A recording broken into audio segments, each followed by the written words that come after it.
칼럼 또 무너지는 우파. 영원히 묻히려는가?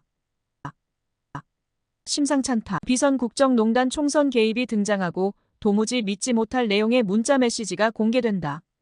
특검, 국정조사가 현실화할 태세다. 그럼에도 여권은 둘로 쪼개져서 집단 자해극을 벌인다. 한마디로 박근혜 정권 몰락의 시즌2를 마주하는 느낌이다. 여권은 그때보다 더 나쁘다. 좌파의 새 거두 문재인 이재명 조국이 사법적으로 백척간두에 서 있다. 살아남기 위해선 국가를 극도의 혼란 상태로 만들어 기회를 엿볼 수밖에 없다. 구체적으론 윤석열 정권을 끌어내리고 조기 대선을 치러 좌파 세상을 만드는 길이 유일하다. 그걸 노리고 가장 약한 고리인 김건희를 미끼로 툭 던졌더니 우파 안에서 기대치 이상의 자중질환을 일으킨다. 문희조 3위는 속으로 쾌재를 부른다. 필자는 여권을 뒤흔들고 있는 명태균 씨와 한 번이지만 제법 긴 시간 대화를 나눈 적이 있다. 그때 느낌은 자칫하면 홀리겠구나였다.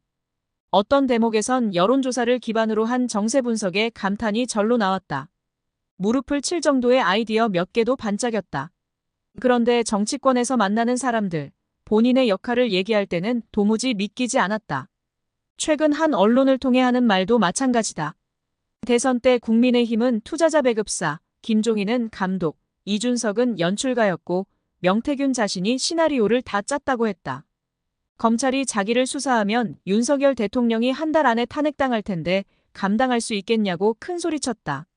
심지어 대선 직후 용산의 공직기강비서관실 직원이 찾아와 당신은 정권 창출에 공이 크니 밖에서 대통령과 영부인을 팔고 다녀도 된다라고 했단 말엔 말문이 막힌다.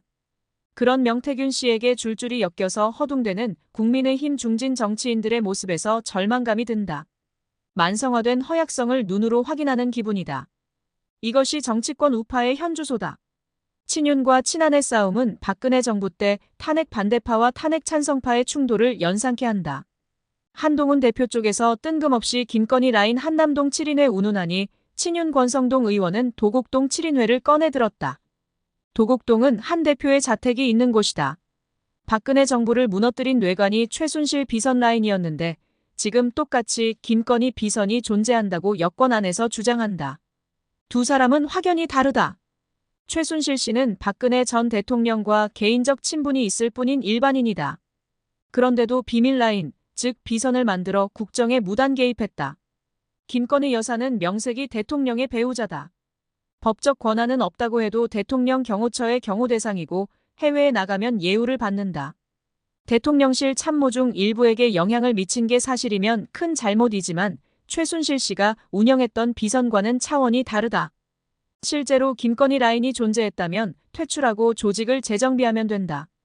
김건희 여사도 필요하면 공개 활동을 전면 중단하는 등의 방법으로 정리할 수 있다.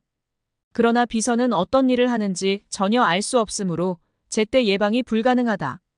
이런 차이를 외면하고 비선의 국정 개입으로 묶는 건 야당이나 할 정치 공세다. 지금 우파 집권 세력은 길을 잃었다. 가야 할 길은 왼쪽인데 오른쪽만 파고든다. 왼쪽 길엔 신적폐 청산이 있다. 그러나 한동훈 대표가 총선 때 이재명 조국 대표를 겨냥해서 그토록 외쳤던 2조 심판론은 더 이상 들리지 않는다. 내부의 적인 친윤을 잡으러 오른쪽 길로 가버렸기 때문이다. 그러자 왼쪽 길은 완전히 이재명 조국 세상이 됐다. 둘은 검찰과 법원을 겁박해가며 그들만의 아성을 구축하고 있다. 문재인 전 대통령도 이상직 전 이스타항공 회장과 연결된 뇌물죄 수사를 받고 있으나 매우 태연하다. 정권을 쥔 세력이 막강한 팬덤이 여전한 전임 정권을 공격할 수 없을 정도의 오합지졸이 되고 있음을 알기 때문이다. 문희조는 오히려 위기를 기회로 만들어 조기에 정권 교체를 시도할 움직임마저 보인다. 2027년까지 가지 않고 대선을 치러 그들만의 세상을 만들려는 건 방탄이 주목적이지만 대한민국 주류 세력을 다시 바꾸겠다는 야욕도 묻어있다. 정권의 지속성을 가름할 가장 중요한 시점에 자중질환이 일어난 우파는 자칫 영원히 이 땅에 발붙이지 못할 수 있음을 깨달아야 한다.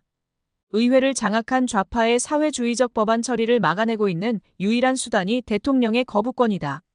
만일 법안 거부권을 좌파가 갖는다면 어떻게 될까? 견제 수단 없이 매우 급속히 사회주의화될 수 있다.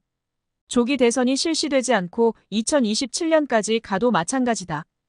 이 상태론 우파 재집권을 보장할 수 없는데 다음 대통령은 현재 민주당이 장악한 국회의원과 임기 1년이 겹친다. 좌파가 장악한 행정권과 입법권이 나라를 어떻게 끌고 갈지는 명약관화하다. 이 경우 우파는 완전히 소멸할 수도 있다.